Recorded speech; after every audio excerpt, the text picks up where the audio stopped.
looks real. I mean, these pictures I've taken of that car, it looks like a real car. So this is the Advan Supra Jgtc 2003 version, and this is the number 25. Is it number 25 because it's the 25th anniversary? I'm not sure, but yeah. So this has become rare. I've seen it once, I think. Yeah. So, and that's like around the world. I've only ever seen one that's been kind of like boxed in new. They might still be coming out, guys, I don't know, but I haven't come across them. So this was made in 2010, and it's a 94mm wheelbase. It's the RM rear motor mount, and it's narrow. Is this? But I've got wide wheels on the back, so that's how I like it. And this is the car that Jeremy Clarkson lovingly labelled the Widowmaker. And to be honest with you, there hasn't been a Mini Z that's kind of drawn me like this little bad boy. Well, especially this kitted out one. Just looks crazy, guys. I mean, I like my McLarens anyway, and the P1s were nice anyway, but that is just in a league of its own. I don't know what you guys think here, but that's one of my, that probably is my favourite unofficial Mini Z. Just, you know, the colour, the body kit, just mad. Just right. And the wheels complemented it. Worked out really well. Even down to the pink, purple wheel nuts. So yeah. I mean, normally I would never take one of my new Mini Zs and put it in a race street vid, and especially a rare one, no way. But couldn't resist it, guys. It just looks so mad. I mean, that's like the Batmobile in purple. It just looks crazy. Okay, guys, so here we've got the Citroen Ds3, and this is the World Rally Championship car from 2011. This is the Ice 1 version, and you can see the decals, and wow, is there some attention to detail on this car. Yo, my heart got sold, guys. When I saw this, I was like, oh my goodness, look at that. I mean, it's a tiny little thing. It was made to compete with the Mini, you know, and smaller cars like that. It's small, but whoa. Decals wise, crazy, man. So this is the racing number 8 car, and it was used by Kimi Raikkonen. I think Kimi Raikkonen was that guy who was part of Formula 1. He's actually Finnish, he's from Finland. And yeah, he used to drive the Toyota 86 series, and they want to try something new. So this was designed for him. And this is like, it's classed as a super mini, and was made by the French manufacturer Citroen in 2009. But okay, guys, here we've got the Shelby Cobra 427 S-C metallic blue. These are very rare, pretty hard to get hold of in the UK. Keep their value. Even in the UK, you're looking at 130, 140 pound. In Japan, they're still quite expensive as well. But certain sellers seem to have a surplus stock. I don't know what's going on. And I managed to get this one, and it hasn't been run. I don't know why, because it's like new. So I think maybe he had quite a few. It was Sargent that had this. So yeah, a good buy really. Not my kind of car, but I've got a funky idea about doing some Lego character racing, and I wanted a car they could sit in. I love that roll cage, man. That is so crazy. And the racing stripes on the car. So yeah, so there's a little guy that fits in there. There's a hole basically. And in 2012 it's classed as rare, so you can imagine how rare it is now. It's a 98mm LL wheelbase. The chassis type is the MM. And the offset of the wheels are, the front is the 2.5 narrow, and the rear are 3 wide.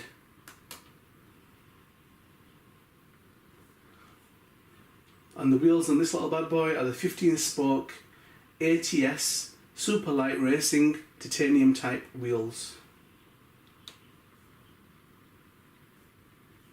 Yep, so I've already kind of gone through the specs and some of the race stuff of the car.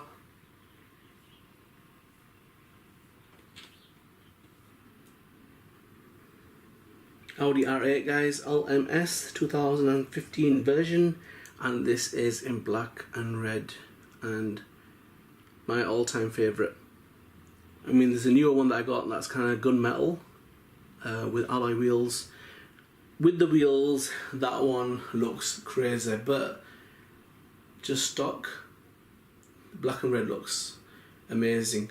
I've already got it, but I want to have one as a backup just to keep so I don't end up racing it, smashing it, scratching it.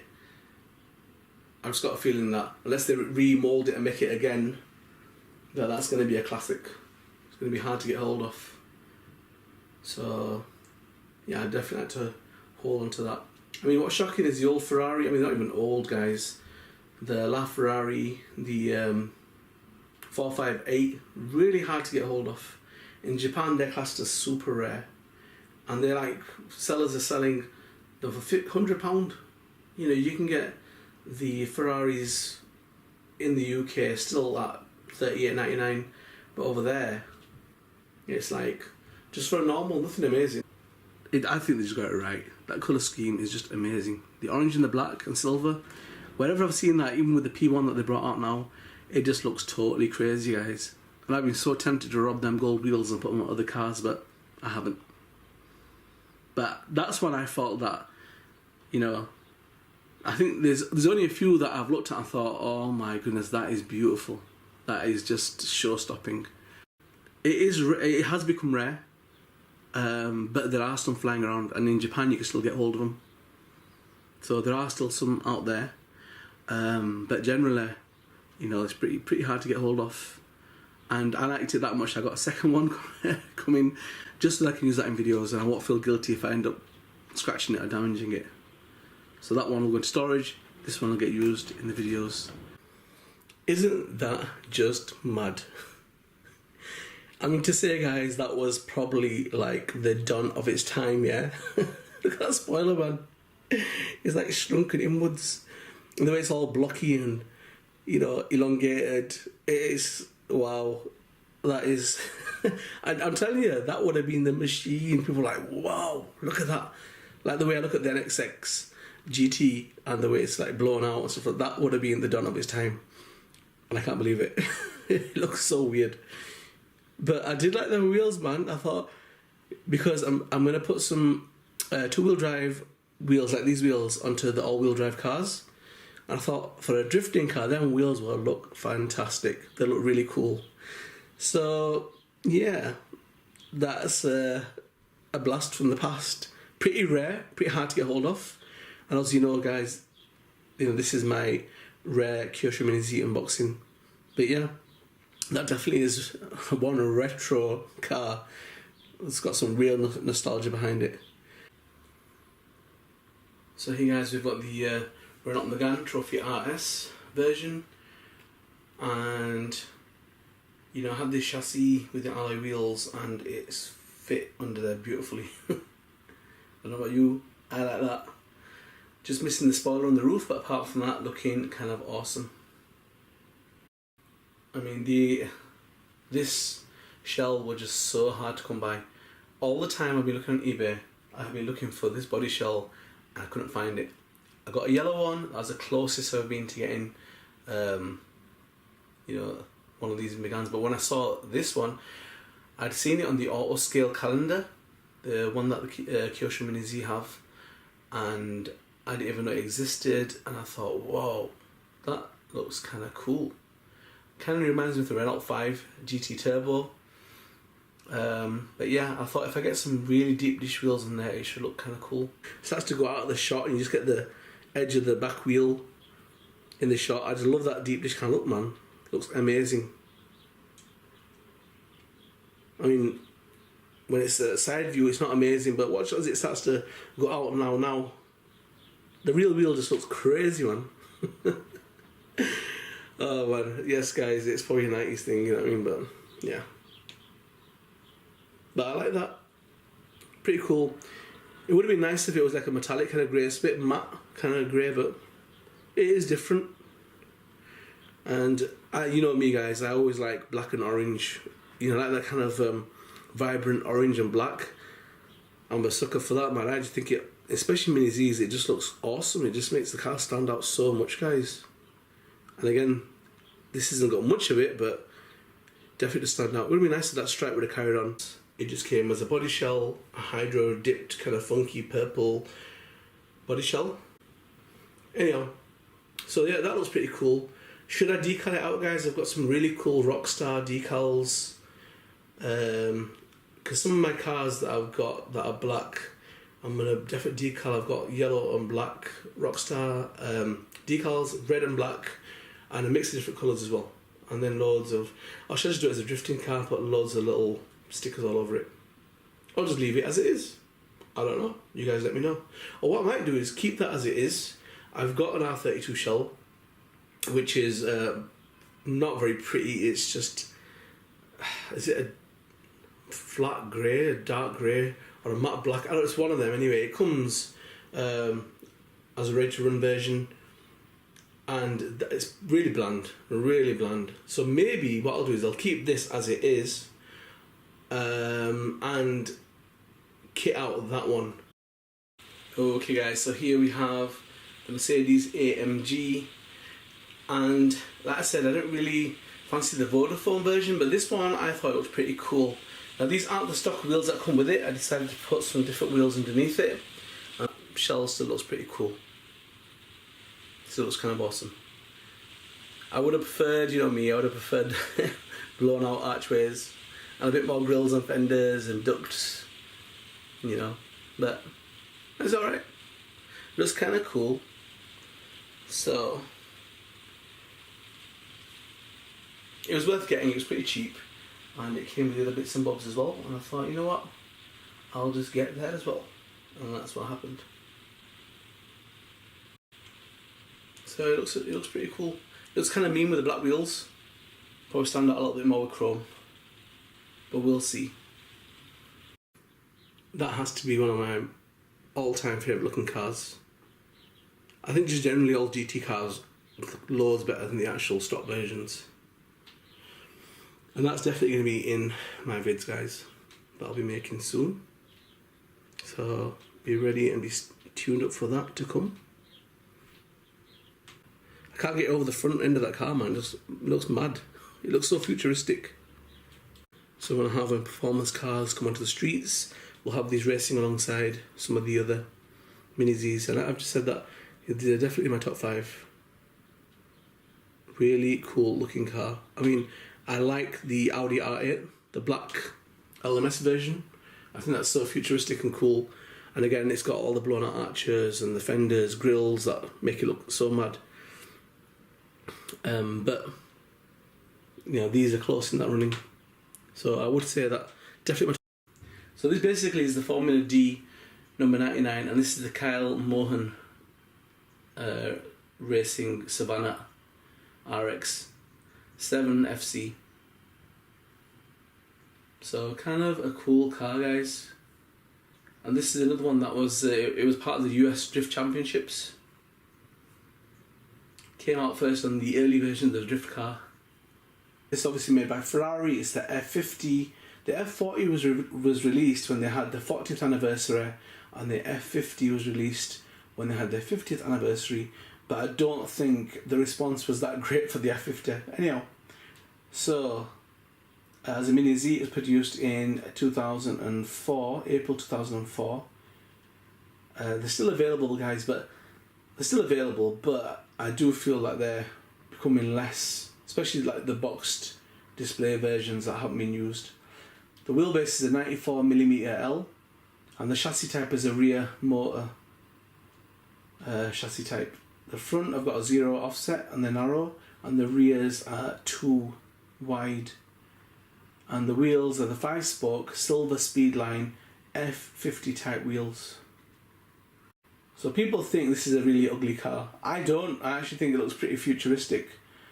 Okay guys, and here we've got our AEG Sauber Mercedes C9 number 62. Le Mans 1988. So the livery on this, guys, is the AEG Olympia Racing Team, Le Mans 1988, number 62. The drivers were Mauro Baldi from Italy and Stefan Johansson from Sweden, I think. And this was first produced in 2010, February 2010, as a Mini Z. So the wheelbase is 102mm, and this is a 3L version. This is the LM, low motor mount type chassis. The front has got a 2.7 narrow offset, and the rear is 0.8 wide offset. So the wheels, guys, are the Sauber Mercedes 6-spoke matte black wheels. I liked them wheels because they were deep dish, and I had plans for them. But now I've managed to get a few deep dish wheels, so I'm not that bad. The Nismo, and this is the Motul version, and this is the Super GT car. And I like GT versions because of all the blown out fenders and the air ducts built into the cars, diffusers in the back. They just look so mean, man. And that definitely is looking mean. And it's got the blue lights as well. So it's definitely got its own crazy kind of look. So this was the GTR, this is the 2008 version. I believe it's the number 22. Yeah, it is. And this one has been classed as rare, guys. And it's a 98mm wheelbase. So the blue lights in the front definitely do make this car different compared to the rest. And this was a car that was included in the Japan, well, what's called the Jgtc, which is basically the Okay, guys, so even though this was a separate drift chassis that I managed to get, and this is a different Subaru Shell, they didn't come together, but I kind of like placed it. The wheelbase just fit fantastically, and it looks like it was made for it. Really, wow. You know, I've even managed to fit the mounting plate onto the actual chassis, but it looks really amazing, man. I actually like that. And that's a really cool look. And yeah, like I'm saying, it's got alloy wheels in it, and I like the way the back wheels just stick out of the rear arches. Proper cool look. And the wheels have got the decals on them, which you don't really see many having. It's got a real nice drift look. I don't know why, it just, wow. I don't know what you guys think, but I think that looks fantastic, man. Looks phenomenal. Just shocked at how nice it looks. Okay, guys. So I've just shoved the chassis off one of the Toyota race cars that I've got underneath it. So it must be 102mm wheelbase. Yeah, it's a 3L size, 102mm wheelbase. This is the Nissan R390 GT1. And this one's number 21. So yep. The front wheels, the offset is 1.5mm, and the rear wide 0mm. And again, guys, if I ever do get into racing, these would probably be the types of cars you want to run. The reason being is that 102mm wheelbase is like a proven platform. A lot of racers tend to use that wheelbase. So yeah, I think it's got a good balance between power, especially if it's a brushless one, and handling as well. So don't get me wrong, there's people that use 98 as well, but I've found more and more racers gravitate towards that size. But it's quite functional. And I've noticed the ones with brush motors, if they have the FETs upgraded, they are pocket rockets, man. They're actually mental, they're crazy. And this is one of them. And I mean, it's been lowered, there's a lot of weight at the front. It's actually built to race, that is. So I'm looking forward to trying that out, because I think it's actually going to handle better than all the Mini Zs I've got. But we'll see. I've got some of the cool ones as well. But gold connectors, I mean, that's